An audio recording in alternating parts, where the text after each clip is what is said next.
नहीं है। भोजन कर सकते हैं होश रखते हुए या बेहोशी में। होश भोजन की करने में बाधा नहीं बनेगा। होश का अर्थ इतना ही है कि भोजन करते समय मन कहीं और ना जाए, भोजन करने में ही हो। मन कहीं और चला जाए तो भोजन बेहोश हो जाएगा। आप भोजन कर रहे हैं और मन दफ्तर में चला गया। शरीर भोजन की टेबल पर, मन दफ्तर में है।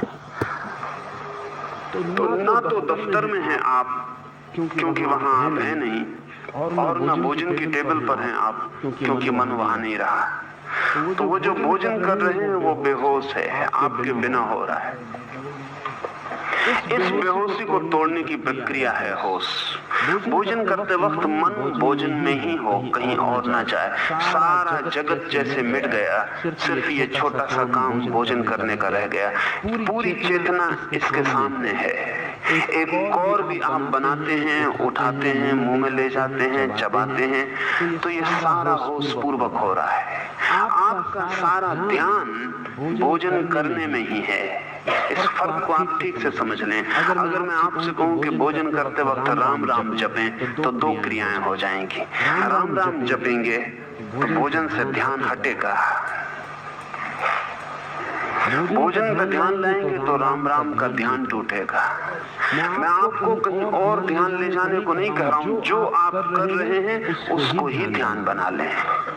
इससे आपके किसी काम में बाधा नहीं पड़ेगी, बल्कि सहयोग बनेगा। क्योंकि जितने ध्यानपूर्वक काम किया जाए उतना कुशल हो जाता है।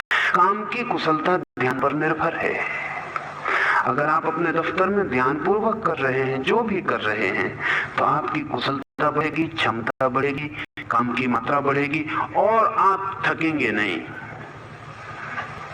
और आपकी शक्ति बचेगी। और आप दफ्तर से भी ऐसे वापस लौटेंगे जैसे ताजे लौट रहे हैं।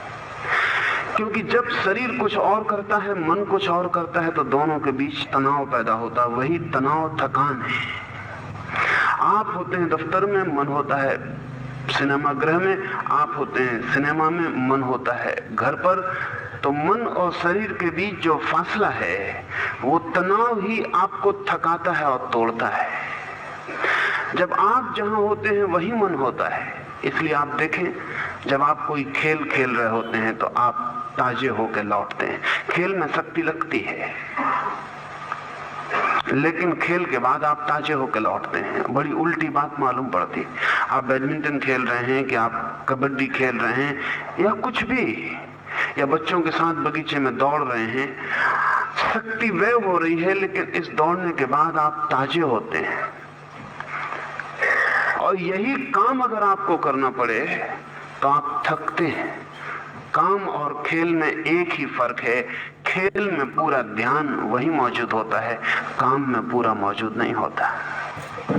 इसलिए अगर आप किसी को नौकरी पर रख लें खेलने के लिए, तो वो खेलने के बाद थक के जाएगा, क्योंकि वो फिर खेल नहीं है, काम है। और जो होशियार हैं वे अपने काम को भी खेल बना लेते हैं। खेल का मतलब यह है कि आप जो भी कर रहे हैं, इतने ध्यान, इतनी तल्लीनता, इतने आनंद से डूब के कर रहे हैं कि उस करने के बाहर कोई संसार नहीं बचा है। आप इस करने के बाहर ज्यादा ताजे, सशक्त लौटेंगे और कुशलता बढ़ जाएगी। जो भी हम ध्यान से करते हैं उसकी कुशलता बढ़ जाती है।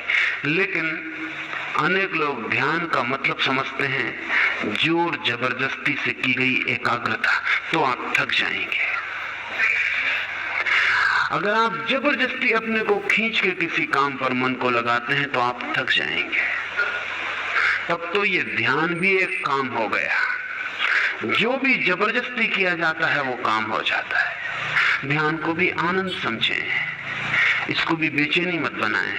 ये आपके सिर पे एक बोझ ना हो जाए कि मुझे ध्यान पूर्वक ही काम करना है।